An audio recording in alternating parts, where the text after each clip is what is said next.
अगर तुम सबको माफ करते चले जाओगे तो सोचो कि तुम क्या हो गए। सोचो, माफ कौन करता है? कौन माफ करता है? माफ वो करता है जो बड़ा होता है, वही तो छोटे को माफ करेगा। जो ताकतवर होता है वही तो कमजोर को माफ करेगा। कमजोर क्या माफ करेगा ताकतवर को?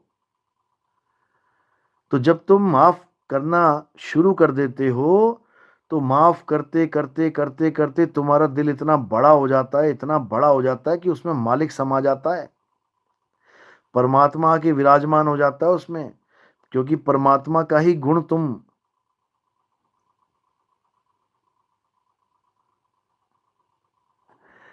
परमात्मा का गुण धारण कर लेते हो तुम। परमात्मा का गुण है निरपहो निर्वैर, निर्वैर हो जाना। और मन का गुण है किसी को अपना दुश्मन मान लेना। तो अगर तुम किसी को अपना दुश्मन मान रहे हो तो तुम मन के गुण धारण करके बैठ गए हो। तुम किसी को गाली गलौज कर रहे हो, तुम किसी की निंदा कर रहे हो, तुम किसी को बकवादी बकवास कर रहे हो किसी के बारे में, इसका मतलब तुम मन के चक्कर में फंस चुके हो तगड़े वाले। तुम्हें नहीं समझ में आएगा। तुम्हें लग रहा है मैं बहुत बड़ा हो गया, मैंने उसको 100 गालियां दे दी, मैंने उसको बकवास कर दी, मैंने उसकी बेइज्जती कर दी, ऐसा कर दिया वैसा कर दिया।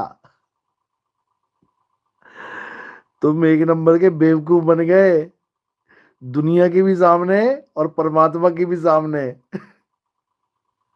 समझो।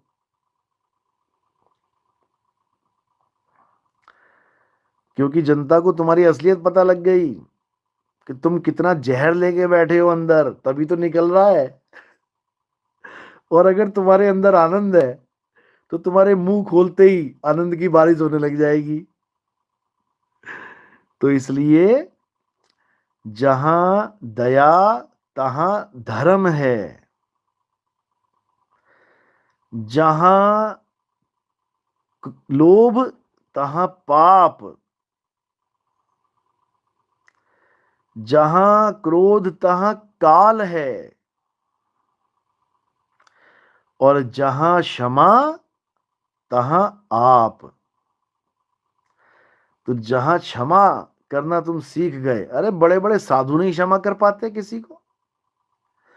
बड़े बड़े साधु दिल पे लेके बैठ जाते हो, अरे मुझे नितिन दास ने ऐसा बोल दिया था, मुझे नितिन दास ने वैसा बोल दिया था। मुझे उस आदमी ने ऐसा बोला था, मुझे उस आदमी ने वैसा बोला।